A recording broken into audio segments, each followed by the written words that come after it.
In the 23rd year of Joash, the son of Ahaziah, king of Judah, Jehoahaz, the son of Jehu, became king over Israel in Samaria, ruling for 17 years. He did evil in the eyes of the Lord, copying the sins of Jeroboam, the son of Nebat, which he did and made Israel do. He did not keep himself from them. So the wrath of the Lord was burning against Israel, and he gave them up into the power of Hazael, king of Aram, and into the power of Benhadad, the son of Hazael, again and again. Then Jehoahaz made prayer to the Lord, and the Lord gave ear to him, for he saw how cruelly Israel was crushed by the king of Aram. And the Lord gave Israel a savior, so that they became free from the hands of the Arameans, and the children of Israel were living in their tents as in the past. But still they did not give up the sin of Jeroboam, which he made Israel do, but went on with it, and there was an image of Asherah in Samaria. For out of all his army, Jehoahaz had only 50 horsemen and 10 carriages and 10,000 footmen.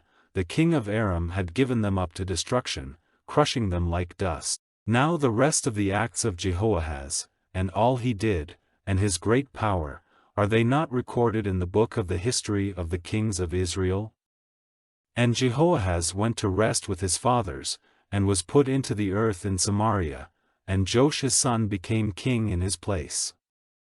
In the 37th year of the rule of Joash, king of Judah, Joash, the son of Jehoahaz, became king over Israel in Samaria, ruling for 16 years.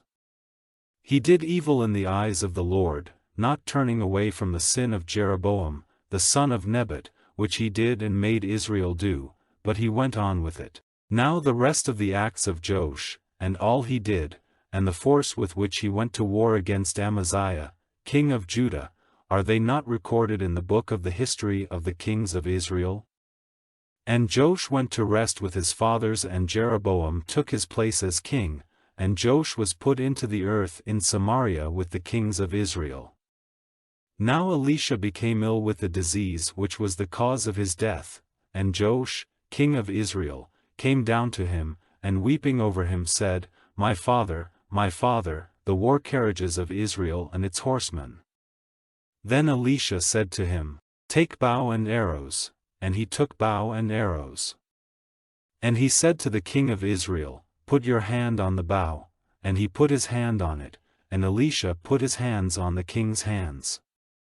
Then he said, let the window be open to the east, and he got it open. Then Elisha said, let the arrow go, and he let it go. And he said, the Lord's arrow of salvation over Aram, for you will overcome the Arameans in Aphek and put an end to them. And he said, take the arrows, and he took them.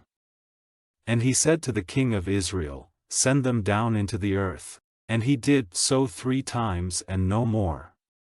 Then the man of God was angry with him and said, if you had done it 5 or 6 times, then you would have overcome Aram completely, but now you will only overcome them 3 times.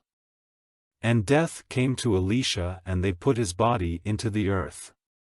Now in the spring of the year, armed bands of Moabites frequently came, overrunning the land. And while they were putting a dead man into the earth, they saw a band coming, and they put the man quickly into the place where Elisha's body was, and the dead man, on touching Elisha's bones, came to life again, and got up on his feet. And Israel was crushed under the power of Hazael, king of Aram, all the days of Jehoahaz.